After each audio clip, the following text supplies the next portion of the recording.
calm down from that pre-show because my goodness. Okay, guys, never do that again. Never, ever. Okay, so let's get into the news. So, in other bizarre and strange news, Stormy Daniels has now been arrested, and it's hilarious. Okay, so Stormy Daniels was arrested last night. Why? Well, it's sad when, the new Democratic leader is arrested. Everybody during the rallies in 2016 was shouting, lock her up about Hillary Clinton. And then Hillary Clinton became irrelevant. And now it turns out we're going to lock up the new Democratic leader, their leading 2020 candidate, Stormy Daniels. So here is the actual statement of fact in support of probable cause for the arrest of Stormy Daniels. At approximately 11:30 p.m., a dancer using the stage name Stormy Daniels, later identified as Stephanie Clifford, made her way to the main stage and began performing. The majority of the patrons got up from their tables and stood immediately adjacent to the stage, throwing dollar bills at Miss Clifford, which is a good metaphor for her entire career, as well as an actual non-metaphor for her entire career. During her performance, after removing her top, exposing her breasts, she began forcing the faces of the patrons into her chest and using her bare breasts to smack the patrons, which is a thing to do, I guess. The officers also observed Miss Clifford fondling the breasts of female patrons. As soon as the officers observed the aforementioned criminal activity, Detectives Lancaster, Keckley, and Prather approached the stage. Miss Clifford made her way over to Detective Keckley and began performing in front of her. Miss Clifford leaned over, grabbed Detective Keckley's head, and began smacking her face with her bare breasts and holding her face between her breasts against her chest. America is already great.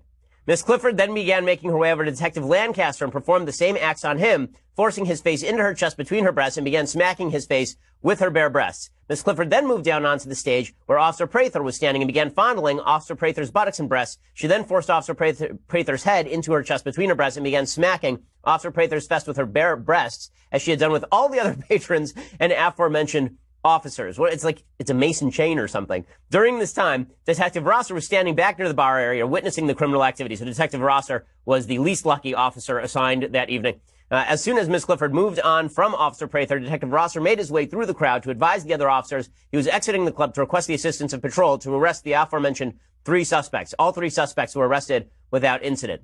I'm not sure who the three suspects are. Is that Clifford and her breasts?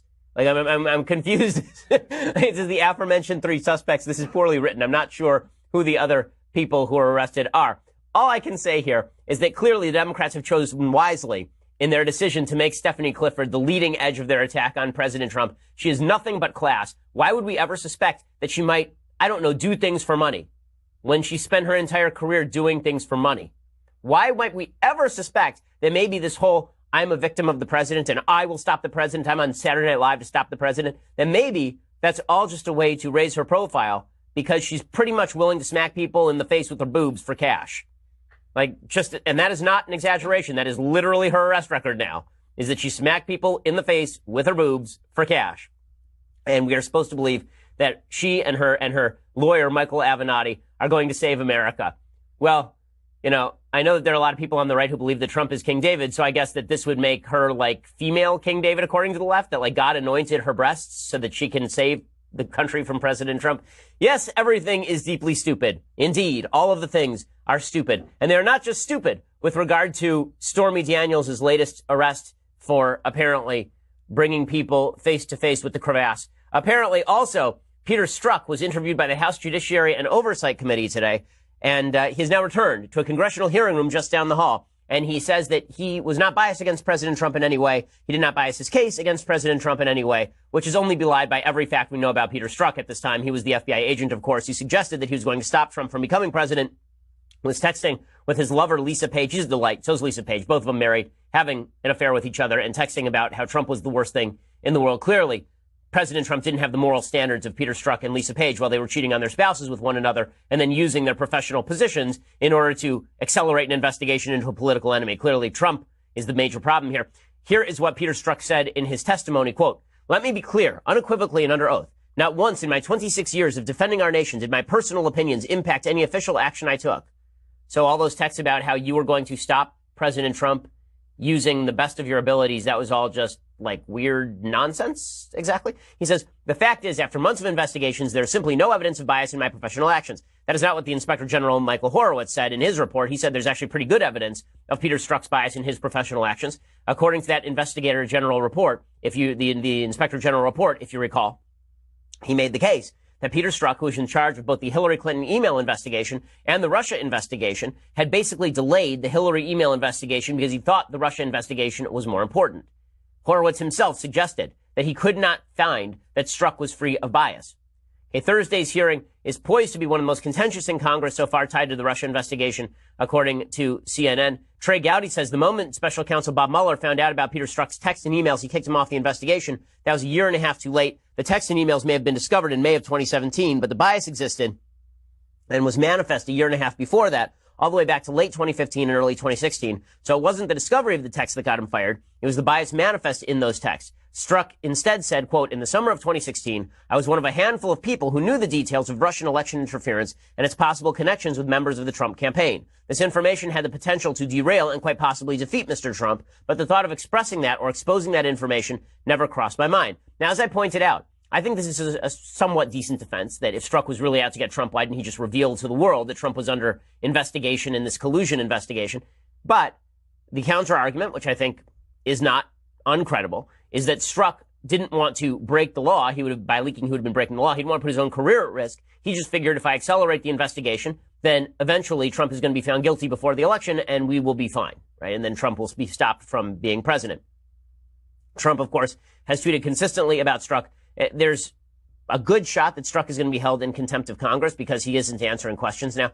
And that would not be any sort of giant shock at this point. Okay, so while all of these scandals are a-brewing, while Stormy Daniels faces time behind bars where she will, I'm sure, film her latest lesbian pornography act, and where President Trump is fighting off Peter Strzok, meanwhile, President Trump is over at NATO. And controversy has broken out over at NATO because the president has been very harsh with our NATO allies. So as I discussed yesterday, he made two specific claims, neither of which was completely unfounded. Specific claim number one is that all of these countries in NATO pledged in 2014 that they were going to increase the percentage of GDP that they spent on their national defense all the way up to 2%. And only 4 countries have done so as of 2017. Out of the 26 NATO countries, only 4 have done so at this juncture. Now, many more will do so in the coming years. And it's not that we are picking up the bill for them. It's not as though we have raised our own defense spending to make up for European lack of defense spending. We have our defense spending. They have their defense spending. It's really their problem. But Trump isn't wrong when he says, you guys made a promise.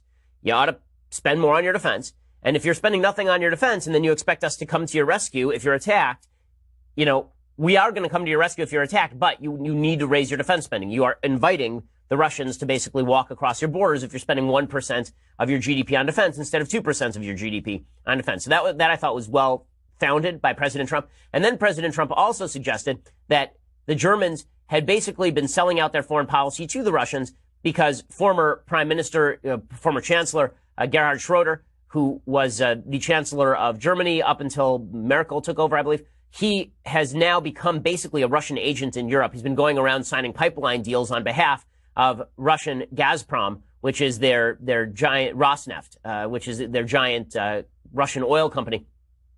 And apparently he has been going around taking money for this, and some 70% of all natural gas imported into Germany is now coming via Russia, thanks to these pipelines, the Novo streams that have been coming into Germany from Russia. So Trump smacked them for that. He says, listen, you guys are yelling at me about colluding with Russia. You're the ones taking 70% of your natural gas from Russia, thanks to a former chancellor here who's signing all sorts of contracts with the Russians to sit on the board of their state-owned gas companies.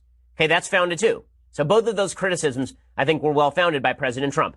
What is not particularly well founded by President Trump is the idea that he is sort of anti-NATO. So there's an argument that's now going on over what President Trump said over at NATO. So according to Politico, quote, U.S. President Donald Trump threatened on Thursday to break with NATO and conduct American security unilaterally if allies do not rapidly meet higher spending targets, NATO officials and diplomats said. Officials inside the room for the formal session of the North Atlantic Council, the alliance's top political decision-making body, said Trump arrived late and apparently furious and quickly hijacked a meeting that was already in progress with the presidents of Ukraine and Georgia. Taking the floor, Trump unleashed what one official called a prolonged rant on spending. He warned of grave consequences if allies do not quickly ramp up their spending, sending the gathering into chaos. Trump also demanded that allies demonstrate how they would ramp up spending and warned that the U.S. could go our own way if they do not meet his demands. While some officials, including French President Emmanuel Macron, said Trump never overtly threatened to abandon NATO, others said they interpreted it as a clear threat. So Trump went in there, he used some vague language about how if they didn't do what they were supposed to do, bad things were going to happen. And people interpreted this as Trump saying that he was going to pull out of NATO entirely and leave the Europeans to their own devices, which would not be good, by the way. because you do want the EU acting as one, as a defense unit against Russia. One of the great developments has been NATO. You do want NATO to continue to be a vital player in world affairs. The last thing you want is a return to pre-NATO politics when Germany and France were going to war every 20 years or so. When Britain, Germany, France, Poland, Spain, Czechoslovakia, like all these various countries